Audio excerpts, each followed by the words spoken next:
It says in the Talmud, the Masechet Berachot, כשחלה רבי אליעזר נכנסו לבקרו. Rabbi Eliezer HaGadol, the famous Tana Rabbi Eliezer, was ill and ailing towards the time of his death. Various Chachamim and students came to visit him and ask him what was his advice, how to live their lives, how to bring up their children. And we're here celebrating a Brit Milah, so this is relevant to bringing up one's children.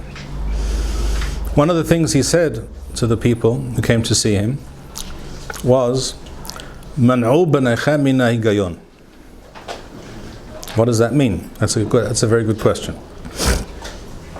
Man'u means to prevent or do not encourage your sons to study higayon. And Rashi explains, and this is an unusual explanation it will seem, not to study too much Tanakh, which is unusual because studying Tanakh is a great mitzvah, something we are required to do on a daily basis. It says in Masechet Kiddushin, Le'olam yeshalesh adam yamav, a person is required to study every day, shlish mikra, shlish mishnah, shlish talmud. This is brought in the Shulchan Aruch, in Yoreh De'ah, in the Rambam. So how can it be that Rabbi Eliezer said, do not allow your children to study too much Tanakh? So apparently the Perush, the intention of Rashi's Perush, which is based on earlier Perushim that we find in the Aruch, Rabbeinu Nathan Miromi, in his Aruch, and we also find this Perush, Rav Tzemach Gaon writes such a Perush. What apparently was intended was, do not allow your children to study Tanakh in such a way that they take everything at face value, literally, simplistically. So if the Pasuk says that Ziknei Yisrael saw Ra'u et Elohei Yisrael, you shouldn't understand that you can see Hashem, because Hashem cannot be seen. That's why the Targum Onkelos, it says that they saw the Yakar, they saw the Kavod Hashem, but they did not see Hashem, because Hashem cannot be seen. And there are many Pesukim that of course one can misunderstand if one does not study with the correct Perushim, with the proper commentaries. That's one way of understanding what Rabbi Eliezer said to his students. But there is another Perush, which we find in the name of Rav Hai Gaon, and it's also quoted in Sefer Yuhasin, that the intention, higayon, when he said man'u b'nechem min higayon, he meant do not allow your children, when they are young at least, b'nechem, to study what is, he translates using an Arab word, logic referring to Greek philosophy.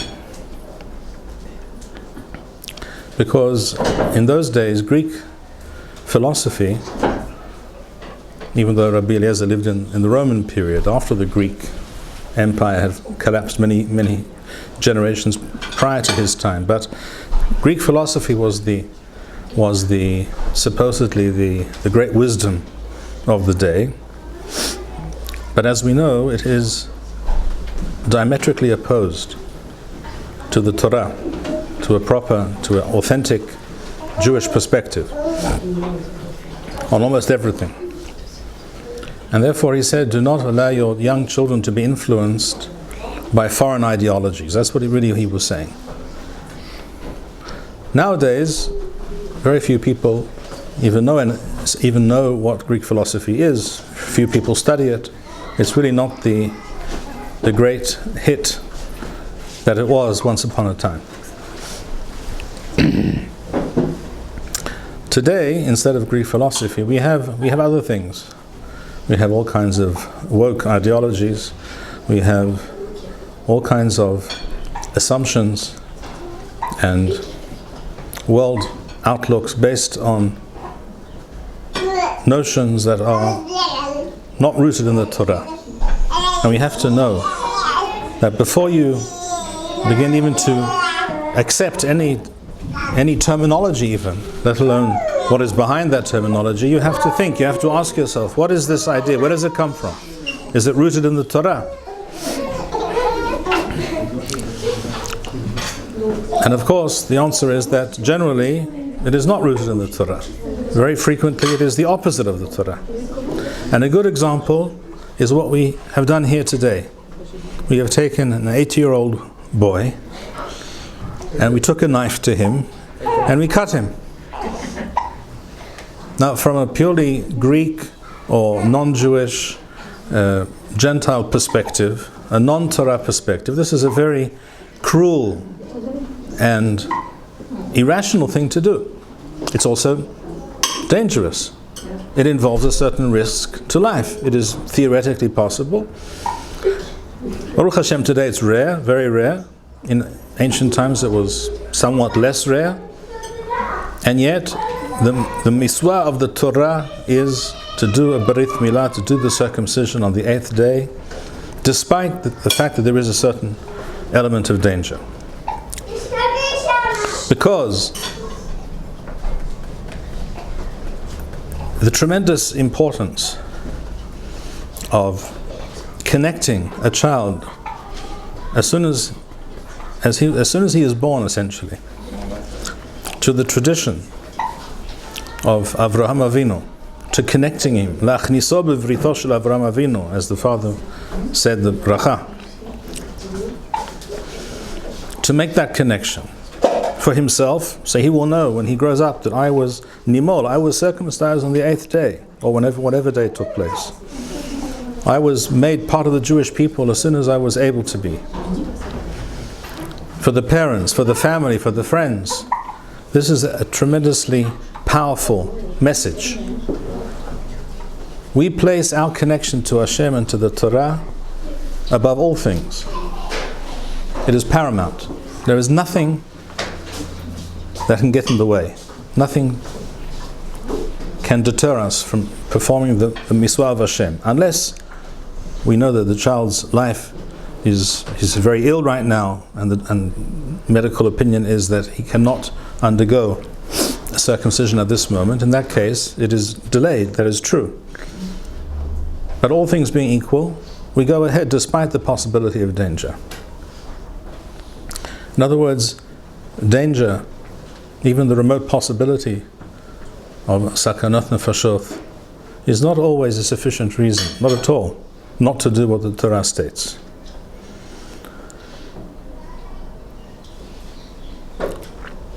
We find we know from the pasuk that we recite every day in Kriyat Shema, V'ahavta et Adonai Elohecha b'chol levavecha v'chol nafshecha v'chol me'odecha. Rabbi Meir in the Tosefta Masechet Berachot, and it's quoted in the Mishnah, the end of Masechet Berachot, is Doresh. He explains, B'chol levavecha b'shnei yetzarecha, with two yetzarim, yetzer hatov and yetzer hara. That's what it says in the Mishnah. How is that possible? How can one serve Hashem with the yetzer hara? Yetzer hatov, we understand. Yetzer hatov draws us. We are drawn to the Torah, to the miswot, to the kedusha. That is the yetzer hatov. That inclination, that desire to connect to Hashem is the yetzer hatov. That's easy. But how can you serve Hashem? How can you love Hashem with your yetzer hara as well? Rabbi Yonah addresses this question, and he says as follows: in every human being, there are different midot, there are different aspects to our nefesh, to our psyche, to our being. We have midot tovot and midot pahot tovot. We have the midah of doing kindness, hesed, gemilut hasadim, and everyone also has some less than perfect midot and aspects to his person. Every person has a streak of cruelty, the ability to be cruel or nasty or mean. And this too, says Rabbeinu Yonah, can and must be used for the good. He gives the example of hating Rashaim, hating those who do evil in the world, and being willing and able, if necessary, to destroy them. If it is necessary to do Hashem's will in the world, to destroy the evil in the world, then that is our job, that is what we do. And to perform the mitzvah of Brit Milah, we also have to overcome a certain midah of rahamim, of rahmanuth in our heart for this child. We hear the child cry. Usually they cry before and a bit afterwards. And as we see now, they also usually become calm and quiet quite quickly as well, Baruch Hashem. But we have to overcome a certain part of us, inside us, has a certain rahmanu for the child. We have to overcome that and force ourselves to do something which could be viewed from a non-Torah perspective as being cruel and being unreasonable. But we overcome that and we serve Hashem with that Yetzer Hara. We go ahead and do the Brit Milah, despite the fact that this will cause the child to bleed, and despite the fact that it causes him a little bit of pain, and he will cry in pain for another few days, and then he will get over it, B'ezrat Hashem. But we do this because this is the will of Hashem, because doing Hashem's will in the world is above our own understanding. We don't really understand what is good and what is not so good, that which is right and that which is wrong. We think we always know, but we don't always know.